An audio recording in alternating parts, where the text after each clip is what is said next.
What's happening? Of course, you know it's your boy B-Hop Radio. Shout in as always. I got my podcast partner off in this thing. OG Gangsta Wicked, a.k.a. Big Galaxy of Ghetto Mafia. What's happening? Hey, man. It's a lot going on in this thing called hip-hop, Wick. You know, right now it's looking crazy because Yella Beezy, he was arrested on capital murder. And here's what's going on. According to TMZ, they're saying that Yella Beezy is in police custody in Texas, where he's been arrested and hit with capital murder in the death of rapper Mo3. He was busted in Dallas on Thursday, where he's currently in prison, and they're saying that according to court documents obtained by TMZ, Yella is accused of intentionally and knowingly causing the death of Mo3 on November 11th, 2020. The charging documents accuse Yella of employing a man by the name of Keywan White to murder Mo3, and that's just where we're at with it right now. You know, Yella Beezy's lawyer has not, you know, left a comment and no word back as of right now. I mean, what's your thoughts on that one, Wick? The thoughts on the last 100, you know, that's happened like this. And, yeah, man, we can't even, bro, we can't go a whole week. Yeah. We just had a situation with Big U. I didn't even get I supposed to came in today talking about that. Before I could get in here to even give my opinion on the Big U situation, you called me with this. Yeah. You see what I'm saying? Like, like, bruh, I mean, is it safe to say? I'm gonna ask you. I mean, is hip hop dead? Well, I mean, right now it's on its last. If it ain't dead, it's on its last leg. Yeah, I mean, if it ain't dead, it's definitely on its last leg. It has gotten. You remember when NFL football had went through the CTE phase, and the league it hurt the league for a minute. They had to wind up implementing all these different types of changes. Yeah, they took the kickoff out of football. You know what I'm saying? You couldn't lead with the crown of your helmet. They put in targeting. I didn't know that's why they took off the kickoff, man. Yeah, because when they would kick off, they would get a full speed. Exactly. Yeah. So now they got to where they kick it first, and you have to sit. So they had to not to lose football, they had to put in a bunch of different rules. They start protecting the quarterback. Yeah, you can't slam him to the ground. This is kind of where we at with rap. You know, either it's gonna have to be a total overhaul, or you know the game is over. And that's what's sad about it is that I don't know. You know, I didn't know Mo3 personally. I didn't know Yella Beezy, but I was a fan of both of them. Yeah. So we are potentially finna lose both. Yeah. You know, we already lost Mo3. Yeah. You know what I'm saying? Literally. Exactly. Now it's a possibility that we finna lose Yella Beezy too. My thing would be out here, what in the hell would make, you know, a person when you come from the hood. And this is just like, this baffles me. I stay up at night sometimes thinking about this. You go through, you know, life poor, a lot of us. Go through life, you know what I'm saying, less than. Go through life, you know what I'm saying, being preyed on by the police. Go through life, you know, just saying to myself, you know, hey, if I could find a way out, a path out, then I can bring my mama with me. I can buy her that house. I could, you know, make sure my kids don't, you know, get preyed on by the police. Yeah. That they can go to college. Yeah. And then when you make it out, when you don't finally make it out and you making millions of dollars, you go and do shit like this. Well, I mean, like, I'm trying to, like, are we, as a people, you can't blame this on, you know, we all, you know, people always want to come in the comments. Well, the man did it, you know, it was just the man, you know what I'm saying? Systematic racism. They played with our mind back in the day and you know, and made us eat chitlins, and so we can't, you know, you always hear that shit. Yeah. You know what I'm saying? Us as blacks, we gonna put it on everybody else, except for looking in the mirror and say, I'm full of shit. My people full of shit. They dropped the ball on, you know, this. You know, come on, bruh. Not only, you know, aside from Yella Beezy, I told you that Mo3 had the potential. Yeah. You're talking about talent. Yeah, he did. You know, sing, rap, there was no drop off or nothing. Yep. Mo3 was, to our generation, what CeeLo was. And I know I always say that. I agree. Where a nigga had the bars and a nigga had the voice to back it up. I used to see CeeLo won Grammys and everything. Yeah. What do you think Mo3 was headed to? Facts. You understand what I'm saying? If not, could have been bigger. Yeah. You know? Yeah. And so you didn't just knock off anybody. Yeah. You knocked off a potential. Come on. Like I said, the modern day CeeLo for people that's listening right now, if you're younger than us, you killed your CeeLo Green of your generation. Yeah. You understand what I'm saying? So, man, B Jizzle, this entire situation is whack. Every week it's the same bullshit. Yeah. And you know, I have gotten what's really sad, and you know, I don't even want to say this, but I'm gonna have to say it. I have gotten hardened to it. I have gotten to where I'm not even sad or shocked no more when I see these type of things. And what does that say? What does that say about me? When you have hardened me because I'm a sensitive guy. Yeah. You understand what I'm saying? I'm a sensitive guy. I have compassion. Yeah. You know, if I look at the news and see, you know, little kids die at a video shoot. Yeah. You know, I'm going, you know, it's going to hit me right here. Yeah. You understand what I'm saying? I don't got to the point now, we came off the little baby them thing, which, you know, baby, it wasn't him, but still. Yeah. You know, we pivot right into your boy, Lil Ronnie. Yeah, Lil Ronnie. With them babies, with the baby. With his baby, You see what I'm saying? And I wanted to say something about that because I saw a lot of people in the comments, well, you know, he took money from so-and-so. He was out here in the streets and he was doing that, and I get it. Yeah. I get it. We reap what we sow. Yeah. You know, but you still got the babies involved. Where is the rules to the game? Come on, you don't shoot no kids. You don't shoot no kid. What he like people like I you know, I almost went to arguing with people in the comments. They're like, well, he took money from so he did this and he did that. I said, but did the baby do that? Exactly.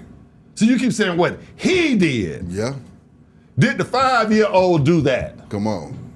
You understand what I'm saying? Exactly. So don't miss me with that shit. Talking about what the grown man did. Well, if it was grown people's business, then there's rules to it. You handle the grown people when you see them. Yeah. You don't go to the funeral and shoot up grandmama and shoot up the kids that don't know nothing. They're not in the streets at all. Yeah. So I did want to get that part out, but.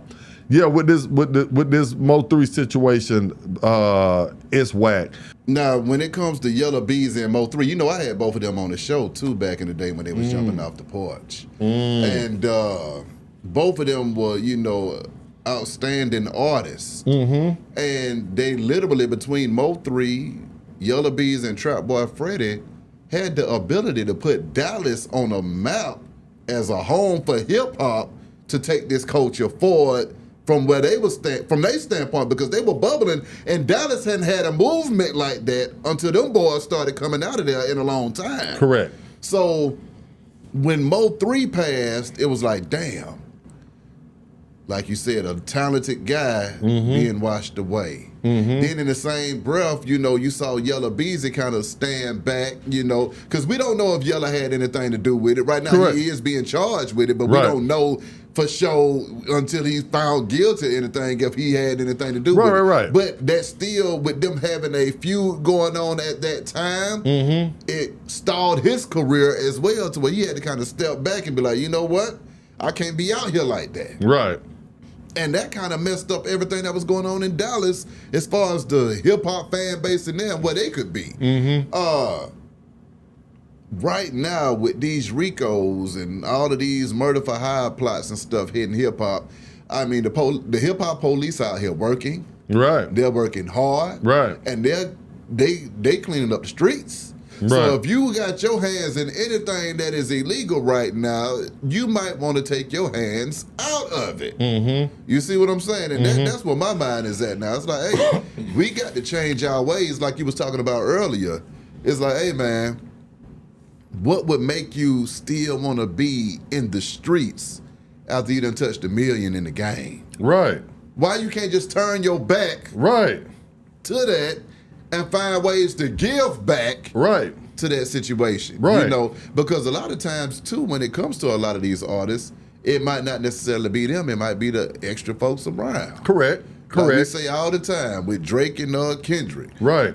It ain't Drake and Kendrick that's going to shoot each other. Right. It's the extra folks around that's going to do it. That's taking it way more serious. That's taking it too serious. Correct. And looking for a reason to get a check or looking for a reason to get clout. To get clout or everything else. Right. So, you know, I'm looking at all of this stuff, Wick, and I mean, it hurts me because both of those boys had the potential to carry hip-hop the way it needed to go. And we've seen hip-hop die right before our eyes, whether it be from prison or whether it be the grave.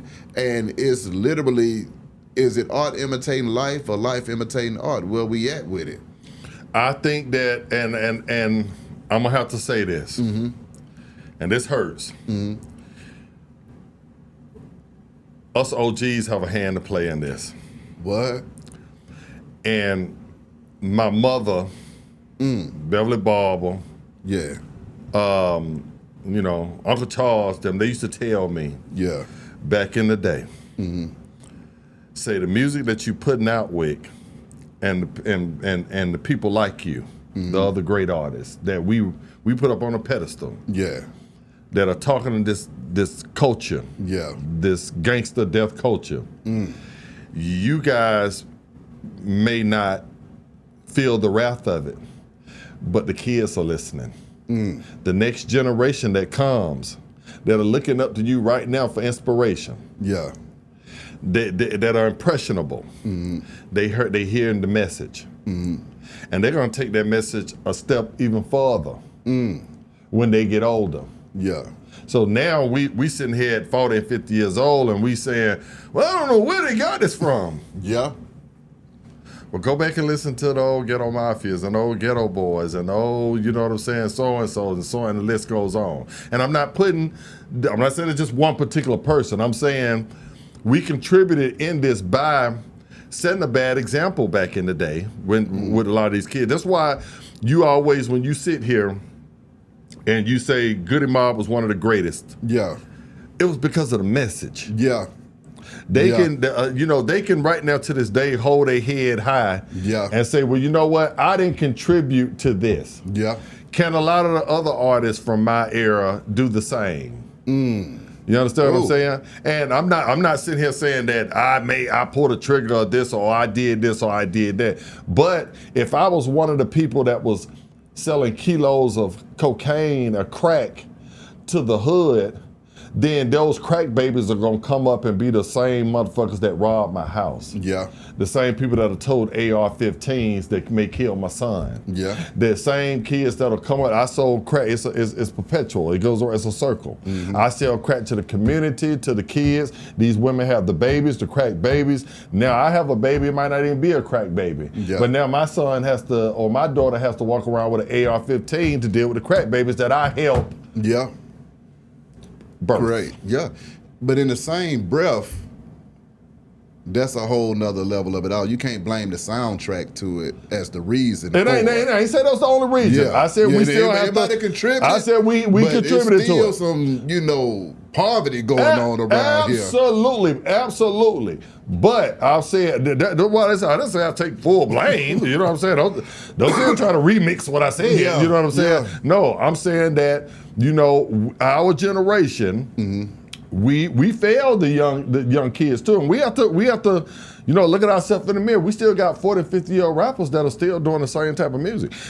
When I drop something to this day, or this person drops something to this day, the first thing they call us is a sellout. Man, you don't change your message. Man, you don't got old. You trying to do something. I'm not trying to right the wrong from what I did. You know what I'm saying? I'm not trying to give you the 19-year-old Wick, you know what I'm saying, shoot them up, bang, bang. So now I'm lame. I don't know, ain't nobody studying you, Wick. Of course. You know what I'm saying? But now I bet you if I drop the record right right now and directed at one of these young rappers or one of my rappers my age and talking about I was gonna kill him when I saw him on site. Then everybody, yeah. See that? You know what I'm saying? Wait back here, lost it here, OG. Yeah. You see what I'm saying? So, like I said, no, it's definitely not. I'm not sitting there going to sleep at night and saying I'm responsible. But our generation did play a part in this right here, and we're looking at the wrath from a lot of the type of music. I mean, come on, Tupac and Biggie. You know what I'm saying? Look at the two camps.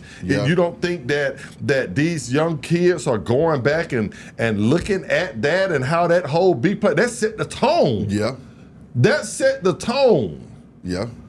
For an industry. The two biggest rappers, you know what? It ain't room for us two. Somebody got to die. Yeah. You understand what I'm saying? Pac didn't actually kill Biggie. Biggie didn't actually kill Pac. It's what you and I was talking about. Yeah. It's the people around. Yeah. You know what I'm saying? They take this stuff more serious. You know, we lost Dolph. What could Dolph could have been? Yeah. You understand what I'm saying? So, bruh, the culture right now, like I said, Beehive, I don't know if we're going to be able to survive with the temperature of rap right now unless we do like the NFL and rehaul the entire system. And the people have to demand